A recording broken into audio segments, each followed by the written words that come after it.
How will I die?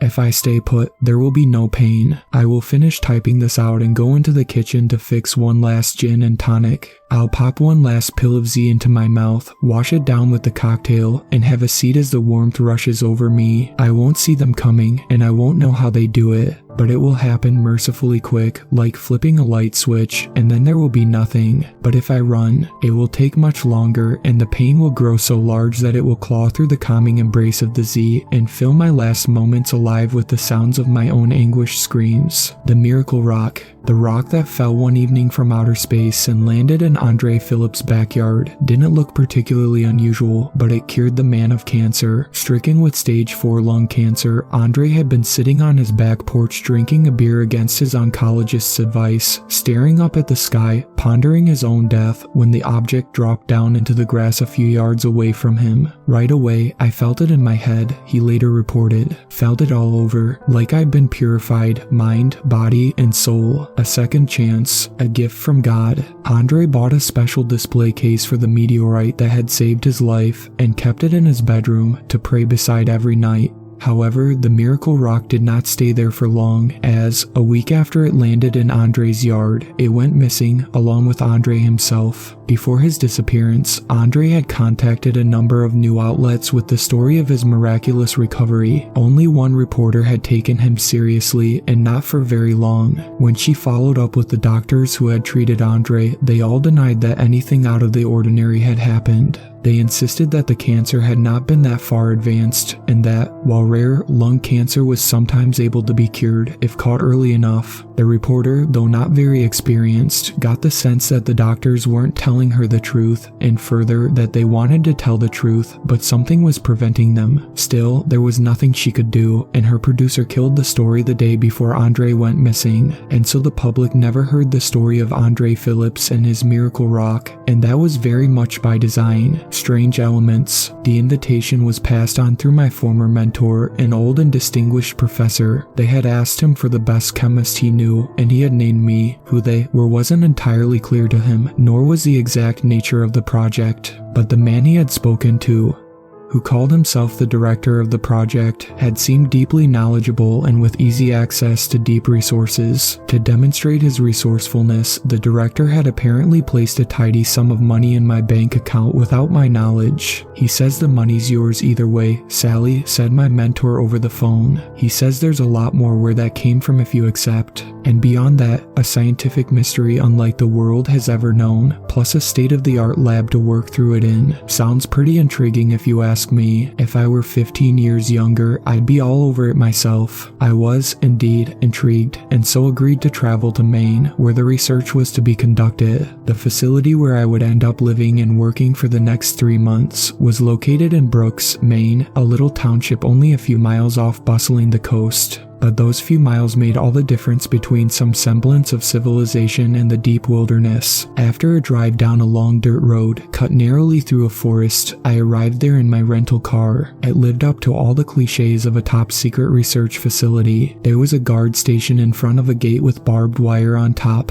Beyond that, the building itself, looking cold and lifeless, juxtaposed before the rolling lush green hills. The guard there was conspicuously armed. I handed him my ID and looked up into the video camera that was glaring down at me. He let me pass, and I drove onto the parking lot. There, a second armed man escorting me to the entrance of the building. I waited while he entered a code into the keypad, swiped his access card, and finally proffered his eye for a retinal scan. When all of that was done, the door clicked open, and we went inside and down a sterile hallway to a conference room. "Wait in there," the man instructed, before clacking his way back through the hallway. I looked in through the open door to see a dozen eyes peering at me and stepped inside. "We don't know what it is any more than you do," offered an attractive-looking man leaning back in an office chair. "In case you were wondering." He put me at ease somehow. "I'm Sally Matthews," I announced. "Chemist." "Charlie Boer," said the man. He smiled warmly. "No relation to Niels, except I am a physicist with a special interest in quantum mechanics." "Go figure." "He says the exact same thing to every person who walks in the door," observed a woman sitting on the other side of the table. "Are you saying that I'm a Boer?" asked Charlie, raising an eyebrow. "I have only myself to blame for that," said the woman, trying to suppress a grin. "Anyway, the Mies Chen. I study the stars." "Nice to meet you, Sally." Stop me if you've heard this one, said Charlie. A chemist, a physicist, and an astronomer walk into a secret research facility, along with a geologist, an oncologist, and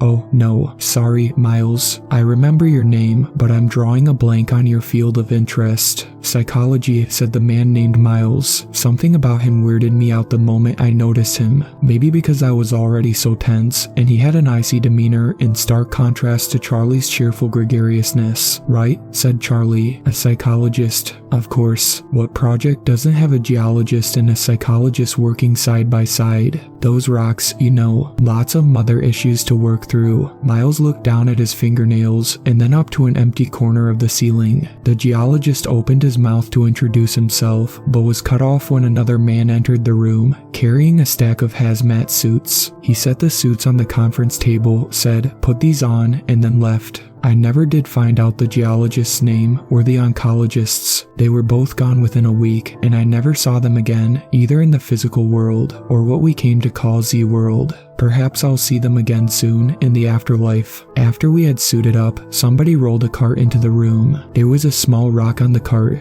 "It is a meteorite," said Denise, her voice sounding sharp and clear despite the coverings around her head and mine. I noticed that sound was coming in high definition from all around. I was suddenly aware of every little hum in the room and could pinpoint its precise location. The meteorite has special properties, I realized. Right now, it's somehow heightening my senses. They want us to figure out how that is and see if they can harness that power to their own ends. "This meteorite has special properties," said the man who had wheeled the cart in. "It has cured a man of stage 4 lung cancer. It's your job to figure out what it is, how it did that, and what else it's capable of." "Impossible," muttered the oncologist. I remember thinking, that guy's not going to last long. Charlie, Denise, and I ended up getting along splendidly. We each did our work separately, but would get together later to talk about it. It was hard not to be excited. It was unlike anything any of us had ever encountered. It did not take long for me to grasp this. On my first day of work, I ran an X-ray fluorescence analysis on a sample of the meteorite in order to determine which chemical elements it consisted of. On the first run, it was apparent that there was an abundance of nickel and iron in the sample, as Denise had told me to expect. But there were also 2 sets of energy peaks that didn't quite correspond to any known elements. One was close to the K line of thulium, and the other was close to the L line of arsenic. But not quite close enough. It was a baffling result, especially since, as the director had promised, the equipment was state-of-the-art. I ran a second test on the same sample, lowering the setting on the generator and increasing low-end resolution. The same 2 unidentified sets of peaks were there, but now nickel and iron were gone from the picture. In their place was titanium and zinc. It was as if, when I wasn't looking, the elements had suddenly changed into something else. The same thing happened on the third analysis, and on 3 more tests using a different sample. Finally, I used a different, portable machine on a third sample, and it too returned the same results. The 2 sets of peaks indicating an unknown element remained, while the other elements kept shifting their fundamental natures. After pursuing the possibility that I was looking at a completely novel chemical element, I realized that the energy peaks I was looking at would have to be coming from outer shell movements, and that inner shell movements were literally off the charts. This would make the mystery element far heavier than any known element, which meant that it should have decayed in an instant, but it didn't. This novel element, if it really existed, would violate many of our most fundamental assumptions about physical science, and I found myself increasingly certain, much to my own surprise, that it did in fact exist and had come to Earth from outer space. Element C. For their part, Denise and Charlie were making progress in the same direction. That is to say, they were gathering evidence that we were dealing with something that we had never encountered before in a way that cut to the marrow of our respective fields. Denise, for example, had been able to trace the meteorite back to the point where it had appeared seemingly out of nowhere. When I asked if that was just because it was small enough to evade satellite sensors, she assured me that we weren't talking about a point in space at the edge of the galaxy or even just outside of Mars. It was only a few thousand miles outside of Earth's atmosphere. It had just appeared there, and data from satellites were cross-checked and all told the same story. At the same time, she She said there was every indication that the meteorite had come from very far away and had likely been created and propelled through space by a massive event that had occurred a very long time ago. This led to speculation on our part about wormholes or faster than light speed travel. Somehow, things that we had never given thought to in a long time, and maybe never gave serious thought to, became the frequent subjects of conversation and speculation. One day, while we were sitting at a cafeteria table eating bland food, Charlie summed up his thoughts like this: reality would rather blow itself up than change, and when it does change, it blows itself up beforehand anyway, I guess as a sort of protest. But that's not what's happening here. You've got protons hopping from bed to bed like swingers on a Friday night.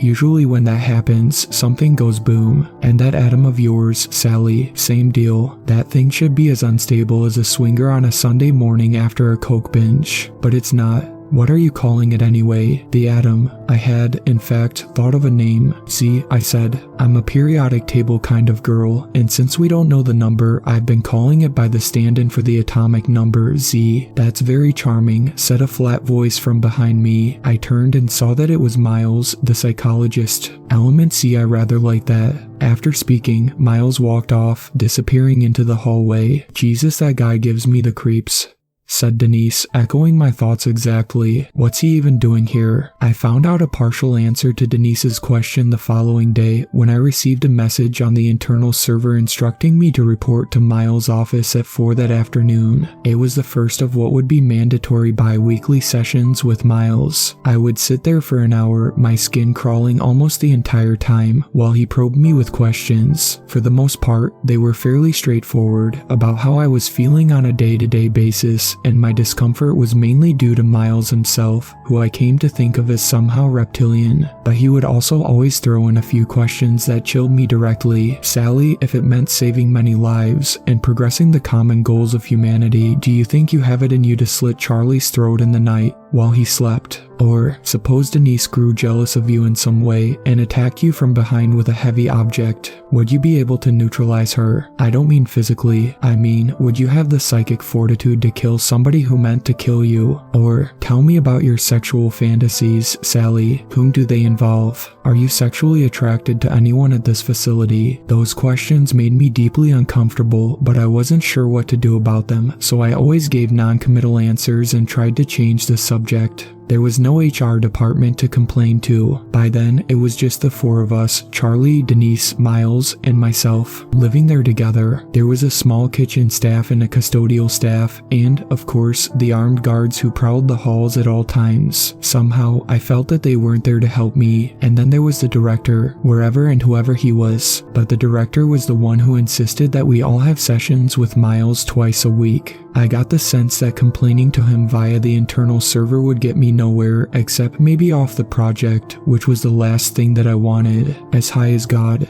I came under mounting pressure to produce results. That was the word that the director used in his communications with me, and it meant that he wanted me to get Element C into a form where one of the 4 of us researchers could ingest it. He insisted that it be one of us since we were the only ones who knew the details surrounding the project. This is far outside the scope of the FDA, Sally, he wrote one day. To tell the truth, that wasn't the part that bothered me. I was ready to go all the way with my exploration, including swallowing a pill of Z without knowing what exactly it was, without having the faintest idea about what it was. I also had an almost mystical confidence that such a pill, by itself, would do no harm. After all, I had experienced some of its effects simply by being near it already and had heard the story of how it had cured a man of cancer. The difficult part was that I couldn't physically separate element Z out from the other elements, which were often toxic to people and could be lethal in the doses required to carry with them even a trace amount of Z. I couldn't separate out the elements from each other because I never knew which elements I was supposed to separate.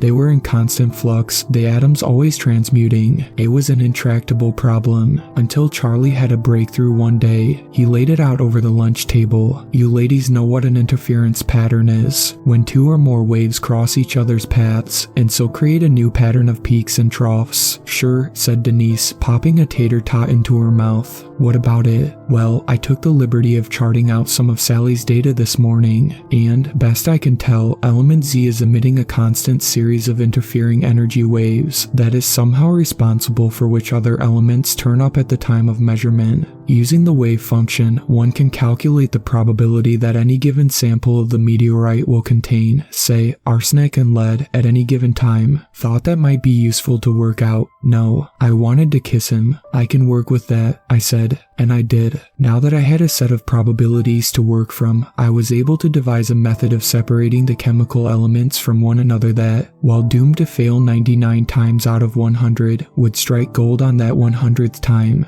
Or rather, would strike element C. By the end of the week, I had a pile of the stuff in powder form, 100% free of impurities. From there, I discovered that the substance was soluble in water. I also knew, according to Charlie's chart, that the lighter elements, like carbon and oxygen, were outside of element Z's wave function, which meant that I was able to safely combine it with sugar, and so I was able to easily create a pill that contained only a single nanogram of element Z. It was decided that we would hold an impromptu drug trial in Miles' office. I protested to no effect, and so the four of us gathered together early one morning to draw straws. The short straw would take the pill. I felt emotion in both directions. My curiosity was at a fever pitch, and I wanted to be the first person to test the drug, but I also felt a deep fear gnawing at my stomach. The fear of being launched so completely into the unknown. Miles wasn't helping ease my discomfort. He sat icily behind his desk and showed no emotion. Behind him was a video camera set up on a tripod.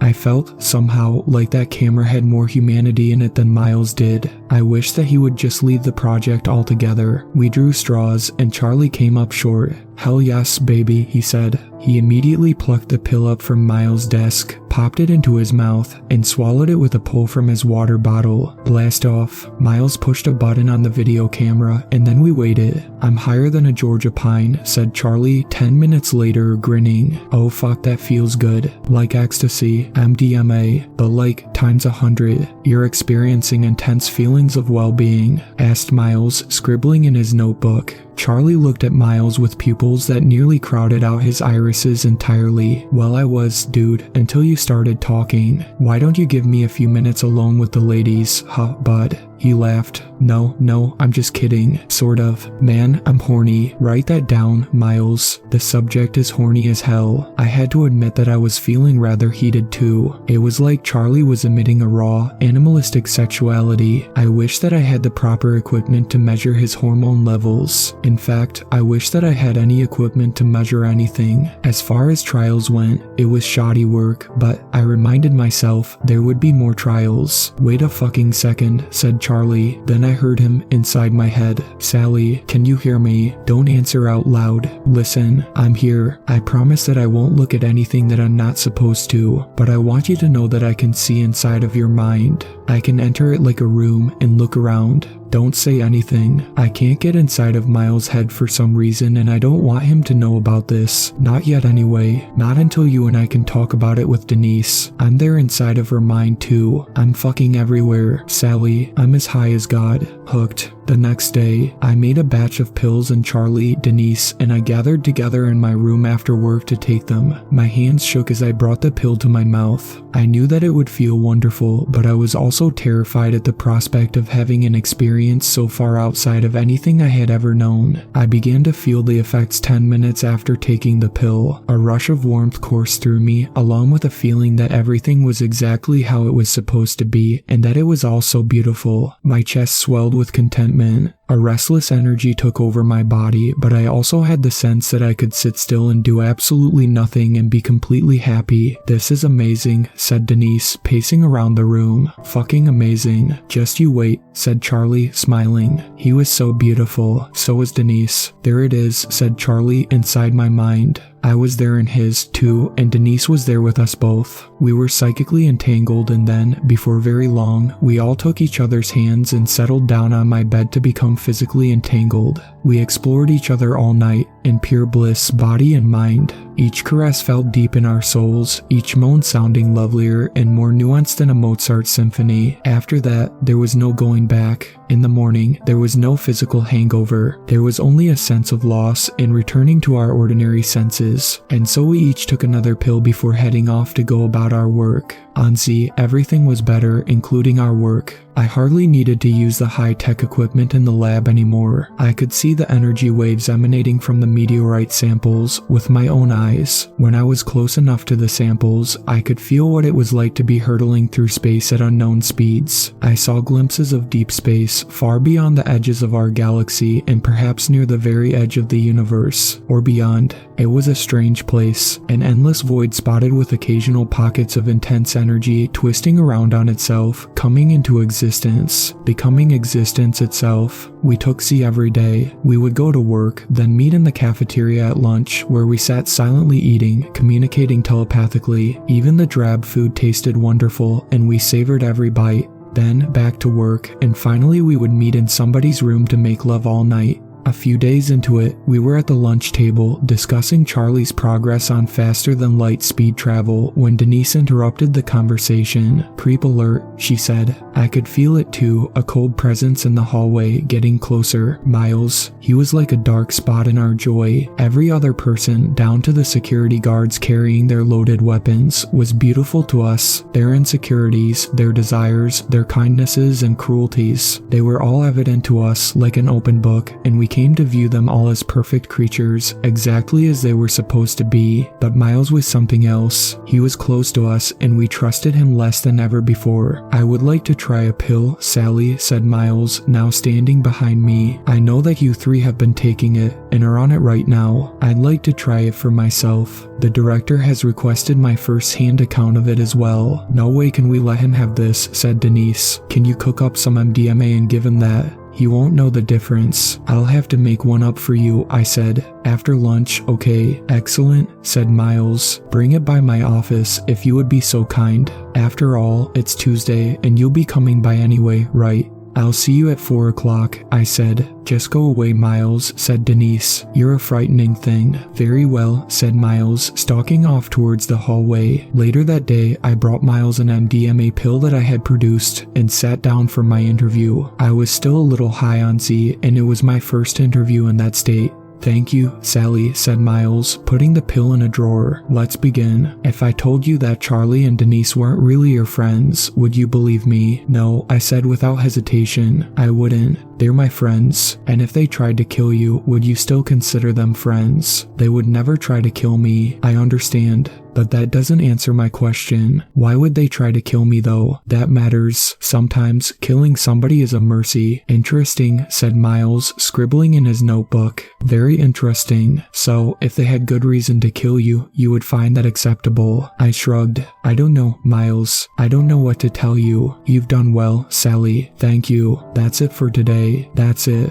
I left the room hastily, feeling queasy. Something about that meeting, and Miles in general, cut through all of the warm feelings of Z and left me in a state of panic. I went straight back to my room and locked the door. I didn't want to see anybody. I just wanted to feel good again. So I took 2 more pills of Z. I felt Charlie and Denise approaching my room. I didn't want to see them and realized that I could hide from them. I could cloak my mind so they wouldn't know where I was. And in this state, I could still look in their minds. "Can you feel her?" Charlie asked Denise. "No," said Denise. "She's not in her room." "God, I wonder what happened." "Do you think Miles did something to her?" "She's probably in her lab, working," said Charlie. "I guess she wants to be alone right now. We should respect that. Come on, let's you and I go back to my room." I felt their presence receding down the hallway. An hour or so later, I felt their presence again. "Can you feel her?" Charlie asked Denise. That's when I realized that Z could show me the future. The director, 5 pills, I soon discovered, were too much to take at once. The body would shut down before the Z could show the mind what it had in store. The human mind was not equipped to glimpse such mysteries, and to protect itself, the body convulsed and shut the mind down too. That's how Charlie and Denise found me, with my eyes open wide staring at the lab ceiling, in the depths of a seizure. After I had recovered, I decided to tell them what I had experienced. 2 pills at once showed me the future, 3 pills at once let me leave my body and travel the corridors of the facility, and 4 pills brought me to Z-World.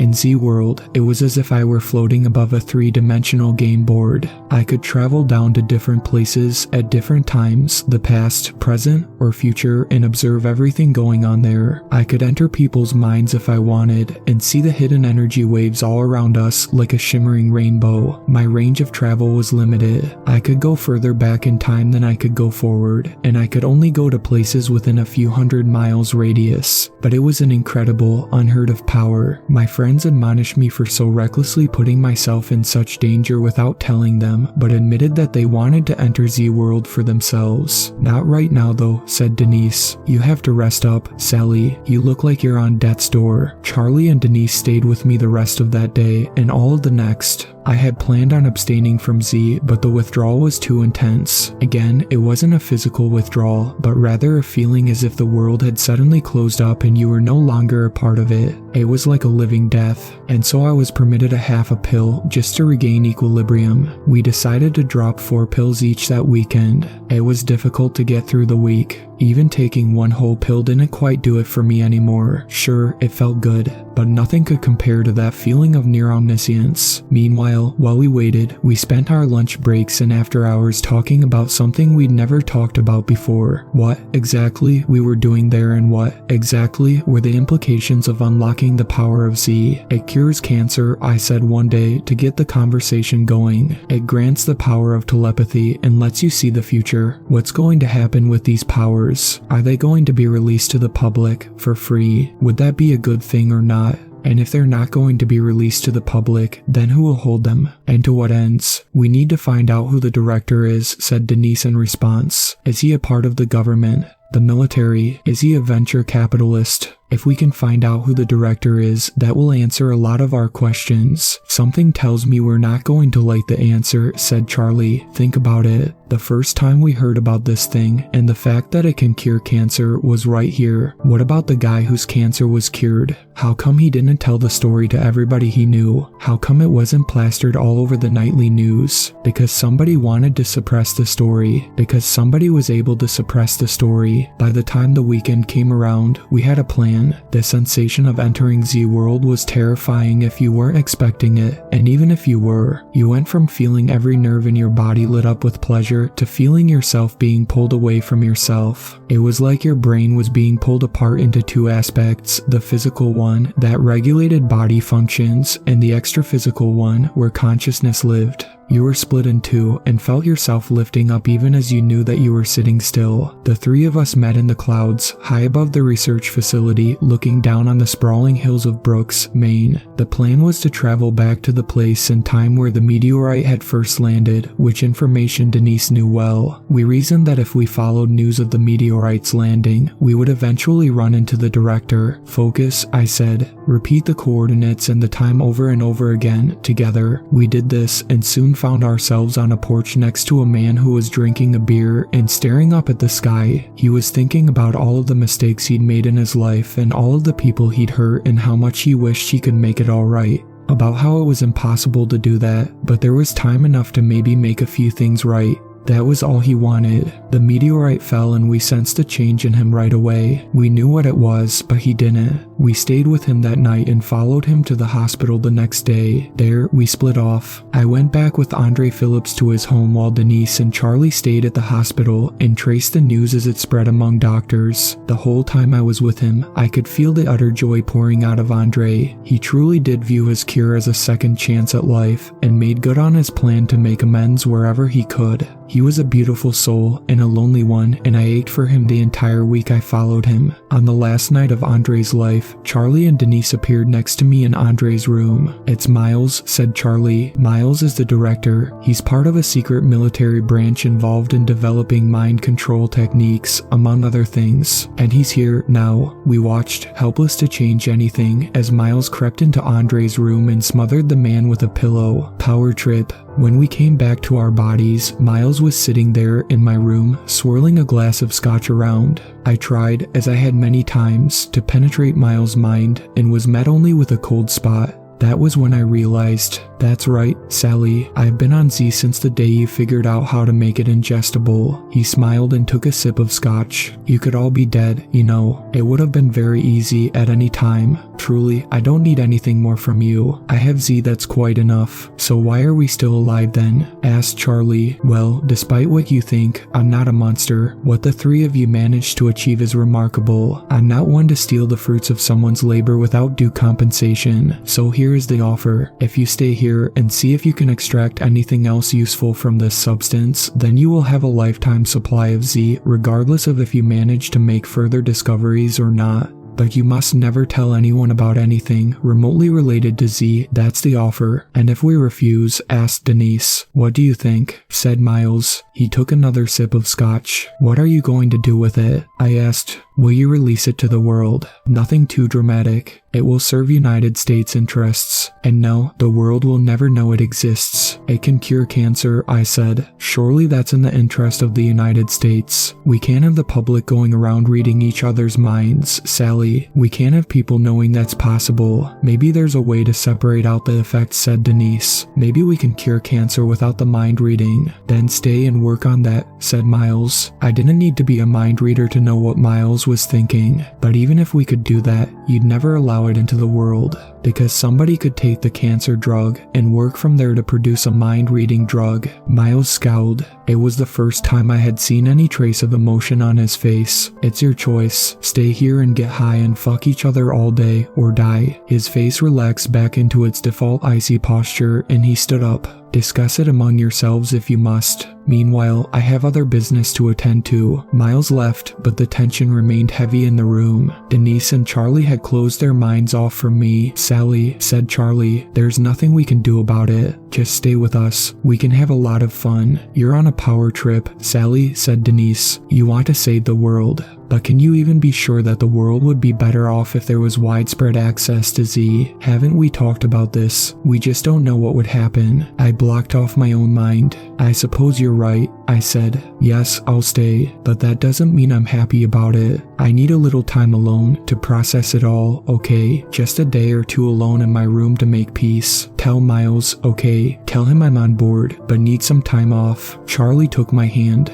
I understand. I don't feel great about it either, but it's the right call, the only call. Then they left me alone to hatch my escape plan. How I will die. I had to train myself to act without thinking. It was not easy. I practiced in front of the bathroom mirror by, say, clipping my fingernails while thinking about something else. I picked out my clothes without thinking about them and got dressed that way too. By the end of the second day, I was not at all certain that I had actually achieved my ends, but I knew that my time had run out. I had to open my mind back up, or the others would grow suspicious. During the day, I squirreled away pills of Z in my lab coat. I would eat lunch with Charlie and Denise as usual, and then meet up with them after work for our usual erotic routine. They were thrilled that I had apparently accepted my life together with them. The escape itself was trivially easy. One night, I waited until Denise and Charlie had collapsed from exhaustion, and then crept out into the hallway. There were 3 guards on duty inside the building, and I knew where each one was and what they were thinking. I waited until one of them was isolated, and then snuck up behind him and injected him with a 5 nanogram solution of Z, enough to put him out of commission. I carefully dragged his body to the entrance. I knew the code well enough, and after swiping his access card, I only had to lift his head up and point his wide open eyes at the retinal scanner. I knew from floating above it that there was a gap in the fence surrounding the facility. It led out into the forest, where I would have to make a long journey through the hills. As soon as I crawled under that gap and into the dark night, I was struck by 2 certainties. First, that I was free, and second, that I would soon be dead. In every future I have seen, I am murdered.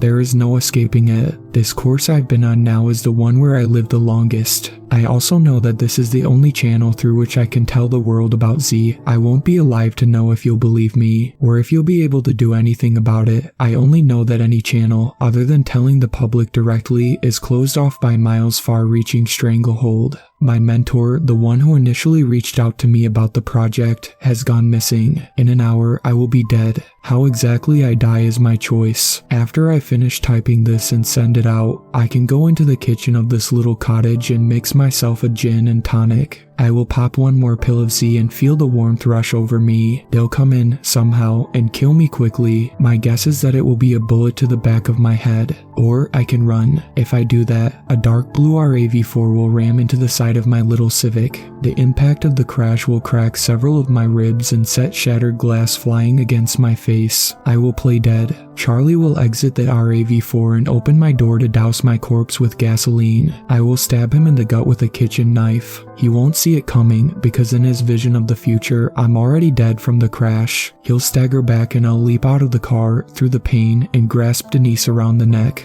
I'll strangle her as hard as I can, but before I can kill her, Charlie will have pulled the knife from his stomach and will bring it down into my back again and again. I will roll off of Denise and look up at them, unable to stop myself from screaming in pain as blood pours out of my mouth. My last moments of life will be filled with pain and anguish unlike I've ever felt. But before I die, I will look into the eyes of my former friends, and I will see misery there, guilt and doubt and despair. They will have to face up to what they've become, I will know, and then it will all go dark for me. The Civic is gassed up and ready to go.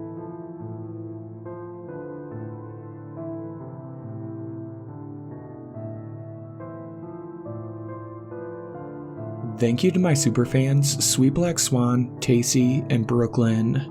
I really appreciate you guys supporting my channel, and I look forward to making more content for everyone.